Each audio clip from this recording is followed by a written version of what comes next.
Falar sobre atualizações no Goiás. Não sei o momento que você está assistindo esse vídeo, estou gravando ele ainda na segunda-feira, tá? Não sei se ele vai sair na parte da manhã, da tarde, o fato é que até esta terça-feira eu já soltei o vídeo aqui para vocês e o que a gente tem de informação é basicamente o seguinte: as negociações com o Alex Teixeira acabaram não se concretizando. O Goiás, que já dava como certo o jogador, acabou melando, né, esta história e ele não deve vir mais, tá? Essa atualização do Periquito Brisado. Ainda não tenho mais detalhes sobre o que de fato aconteceu.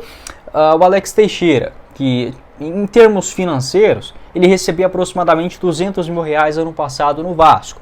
Para o Goiás chegar a esse patamar, não seria nenhum absurdo. Já tinha um contrato de produtividade no Vasco, acho que também não iria hesitar em assinar, por exemplo, um vínculo também por performance aqui no Centro-Oeste. Em termos de Série A, o Alex Teixeira até foi especulado no ano passado no Cruzeiro, no Corinthians antes de voltar para o Vasco, mas desse ano só houve uma consulta do Vitória, mas não houve proposta, não chegou perto de assinar, nada disso. Então um jogador que, digamos, está sem espaço na Série A do Brasileirão. Na Série B, o Santos, por exemplo, os favoritos ao acesso, não houve consulta, então não seria nenhum absurdo ele fechar com o Goiás, com o Sport, com o Ceará, ou sei lá, com o Coritiba. São clubes grandes também dentro do cenário nacional. Pode ser que o jogador não queira, sei lá, deixar o Rio de Janeiro nesse momento, pode ser também, tá? Mas de fato é difícil entender, até porque já tinha um acerto, né? Tanto na parte salarial, contratual do jogador com o próprio Goiás, e nesse momento acabou melando. Tudo bem, né? Não é algo descartado 100%, até porque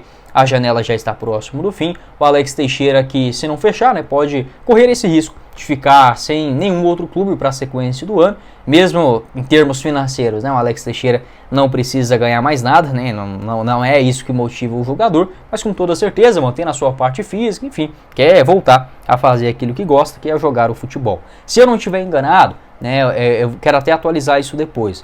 Porque a CBF ela não passa essas informações só em cima da hora que alguns jornalistas descobrem. Mas no ano passado, em 2022 também, mesmo com a janela fechada, os clubes poderiam contratar até 3 jogadores que estavam 100% livres no mercado antes da reabertura da janela. Ou seja, jogadores que estavam livres no mercado de março para trás, tá? Entre o final de março para trás, poderiam contratar até 3 jogadores. O Alex Teixeira entra dentro deste cartaz, né, já que está livre no mercado após deixar o Vasco ainda em dezembro do ano passado. Eu acho que faria falta sim, tá? Eu gosto do Alex Teixeira, não sei se, digamos, seria aquele craque, né, do Goiás na Série B, mas tem experiência, ainda tem lenha assim para queimar. Acho que seria um jogador importante, pode fazer uma função como um camisa 10, como um meia esquerda, e até porque o outro meia armador que o Goiás contratou é o Regis, que beleza, é um jogador que eu aprovo assim a sua chegada, mas vem de uma fase muito ruim. É bom o torcedor ter isso em mente, né? A Série B do ano passado do Regis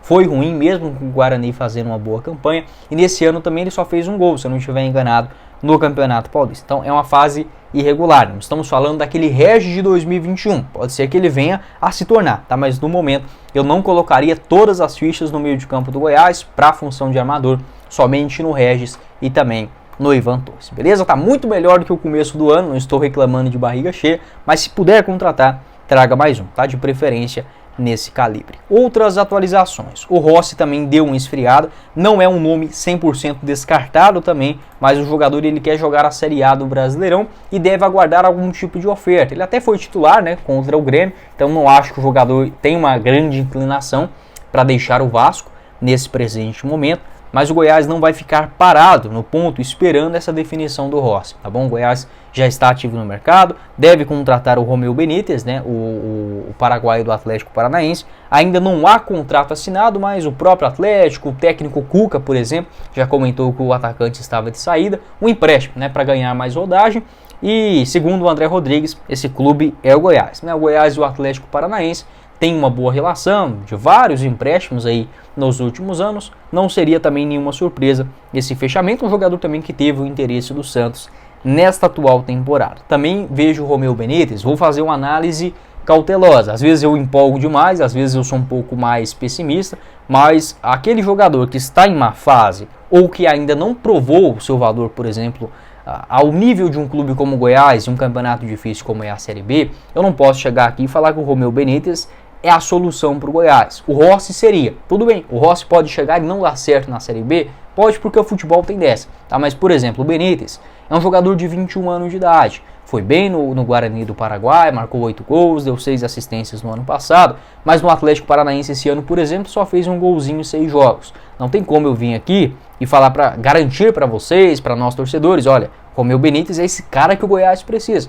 Não, pode chegar e ajudar, tá? Porque tem velocidade, uma característica diferente do presente elenco, mas eu vejo assim como muito necessário. O Goiás voltar às suas atenções e buscar pelo menos mais um outro ponta-direita experiente, jogador caro, mais um meio-campista, um outro segundo volante, tá? Um camisa 10 e um segundo volante, e um lateral direito. Eu ficaria basicamente atento dentro